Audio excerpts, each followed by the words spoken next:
के राष्ट्रपति Vladimir Putin जल्द भारत की यात्रा पर आएंगे। ये खुलासा क्रेमलिन के प्रेस सचिव दिमित्री पेस्कोव ने किया है। उन्होंने कहा है कि रूसी राष्ट्रपति व्लादिमीर पुतिन जल्द ही भारत आएंगे। हम तारीखों पर काम कर रहे हैं। आपको बता दें कि साल के अंत तक यूक्रेनी राष्ट्रपति वोलोदिमीर जेलेंस्की भी भारत आने की उम्मीद लगा रहे हैं। रूस और यूक्रेन के बीच शांति लाने में भारत अहम भूमिका निभा रहा है। रूस के राष्ट्रपति पुतिन खुद ही कह चुके हैं कि हम इस मुद्दे पर भारत, चीन और ब्राजील के संपर्क में हैं। आपको बता दें कि साल 2022 में रूस और यूक्रेन की जंग शुरू हुई थी और उसके बाद पुतिन की यह पहली भारत की यात्रा होगी। पिछली बार रूसी राष्ट्रपति व्लादिमीर पुतिन ने 6 दिसंबर साल 2021 को नई दिल्ली में भारतीय प्रधानमंत्री नरेंद्र मोदी के साथ 21वें भारत रूस वार्षिक शिखर सम्मेलन के लिए भारत का दौरा किया था। आपको बता दें कि रूस और यूक्रेन युद्ध को 1000 दिन से ज्यादा होने वाले हैं। 24 फरवरी 2022 को रूसी सेना ने यूक्रेन पर हमला कर दिया था। रूस को उम्मीद थी कि यूक्रेन ज्यादा दिनों तक युद्ध में टिक नहीं पाएगा, लेकिन करीब 3 साल से यूक्रेन की सेना रूस के हर हमले का करारा जवाब दे रही है। इतना ही नहीं, यूक्रेन ने रूस के कुर्स्क पर कब्जा भी कर लिया है। पश्चिमी देशों की ओर से यूक्रेन को मिल रही मदद ने पुतिन सरकार की नींदें उड़ा दी है। हालांकि रूस को उम्मीद है कि ट्रंप शासन में अमेरिका से यूक्रेन को मिल रही मदद पर विराम लग सकता है।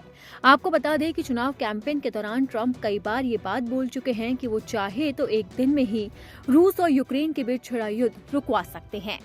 कुछ दिनों पहले ट्रंप ने कहा था कि लगभग 3 साल से जारी इस युद्ध में अभी तक लाखों लोग मारे जा चुके हैं। ये लोग सैनिक भी हैं और आमजन भी हैं, इसलिए हमें युद्ध रुकवाने के लिए कार्य करना होगा।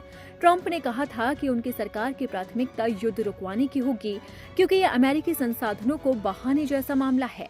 अमेरिकी संसाधनों से ट्रंप का मतलब यूक्रेन को दी जा रही सैन्य सहायता से है। वहीं जाते जाते जो बाइडेन यूक्रेन को युद्ध में अगले साल दिक्कत न हो, इसका इंतजाम करके जा रहे हैं। अमेरिकी विदेश मंत्री एंटनी ब्लिंकन ने कहा है कि बाइडेन यूक्रेन की मदद के लिए प्रतिबद्ध है, इसलिए वो ये सुनिश्चित करना चाहते हैं कि यूक्रेन अगले साल रूस के आक्रमण से लड़ सके। इसके लिए यथासंभव सहायता भेज रहे हैं, जिससे यूक्रेन रूसी सेनाओं को दूर रखने में समक्ष हो सके और संभावित हमले में मजबूत पकड़ बना सके।